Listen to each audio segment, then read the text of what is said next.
Hey, happy Friday, everyone. Hope you are doing well. It's the end of the first half week of 2025, and we're off to a great start. I am recovering from a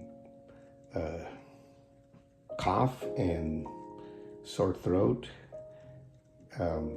Fortunately, it's not anything complicated.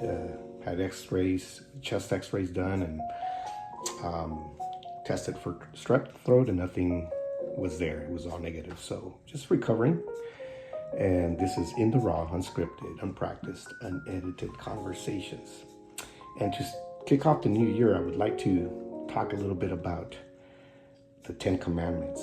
I think we're all familiar with them. We kind of know what they are, or you may know what they are, but there's a meaning behind these commandments that we find in the book of Exodus. These are 10 laws that God gave to the Israelites at the Mount Sinai, and they're known as the 10 Commandments or the Decalogue. That's a Hebrew expression which occurs, and it occurs 3 times in the Old Testament, not just in Exodus, and it literally means 10 words. So, and then the first 4 commandments deal with the Israelites' responsibility to God.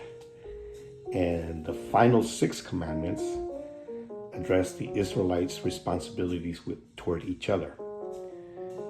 So I'm going to be giving a summary of each one. And they're found in Exodus 20. And the first one says, you shall have no other gods before me. And so what does this mean? This means that God desires our complete loyalty and allegiance for our own benefit, not to forget his divine providence. So this command basically forbids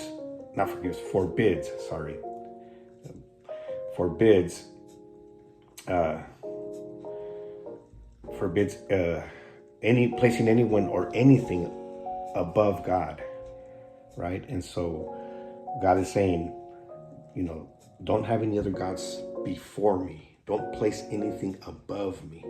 So what is he saying? He's saying we need to place priority in our life, and the first priority should be God, our relationship with God.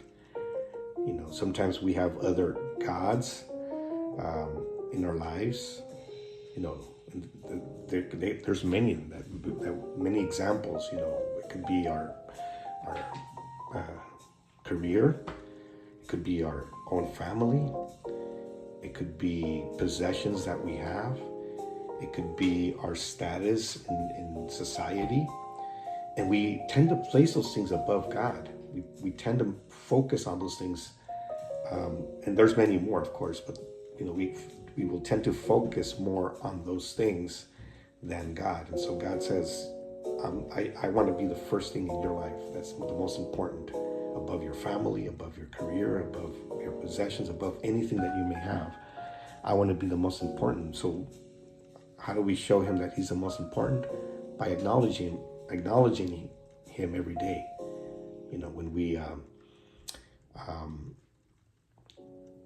take time to talk to him, to read his word, to just acknowledge that he is in our lives. And when we do that, God sees that we are placing him in first place in our lives, that we have no other gods, that he's the most important thing. And as we live, God doesn't want us to just focus on him only. He wants us to focus on him first.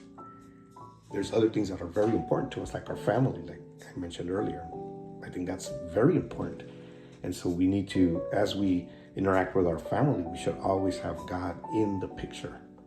That's what that means also. As we are,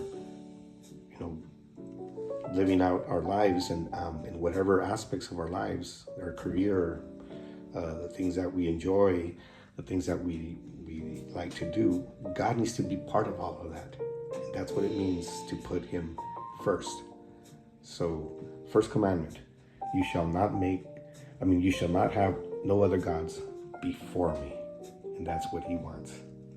He wants us to place him first above any other thing. All right, well, we'll talk to you soon. Have a great weekend. Take care.